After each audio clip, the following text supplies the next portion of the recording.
જૂનાગઢના ધંધુસર ગામની વર્ષો જૂની પરંપરા મુજબ ગામમાં જે વ્યક્તિ ત્યાં સંતાન ના હોય તે વ્યક્તિ ગધેડા ઉપર બેસે છે। આખા ગામમાં તેનો વરઘોડો નીકળે છે। ગામ લોકો વાતે ગાતે તેને ઉત્સાહપૂર્વક જોડાય છે અને આ રીતિ રિવાજ મુજબ જૂની પરંપરા જૂનાગઢ ધંધુસર ગામે જોવા મળી છે।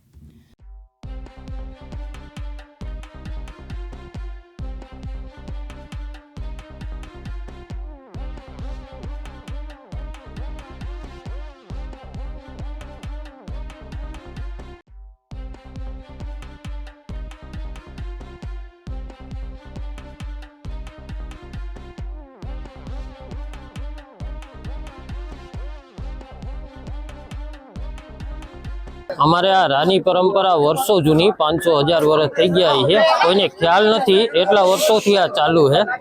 અને આ રાની પરંપરા એટલા માટે છે કે કોઈને સંતાન પ્રાપ્તિ ન થતી હોય અને માનતા કરે એટલે એ લોકો રાહ થાય અને ઘરે ઘરે ફરી અને જે ફંડ એકઠું થાય એમાં ગામના વિકાસના કાર્યો થાય એવી બધાની ઈચ્છા અને એક માન્યતા છે। કેવી રીતે નીકળે, શેનો ઉપયોગ થાય છે? સવારે 9 વાગે નીકળે ગધેડા ઉપર અને કુંભારના ઘરે જઈ અને એને રંગ રોગાન કરી અને બાગડા ટાઈપનો ચિત્રક કરવામાં આવે, જેનાથી બાળકો ડરે નહીં ભવિષ્યમાં। પ્રકાશ દવે સાથે યજ્ઞેશ ભટ્ટ, દિવ્યાંગ ન્યૂઝ, જૂનાગઢ।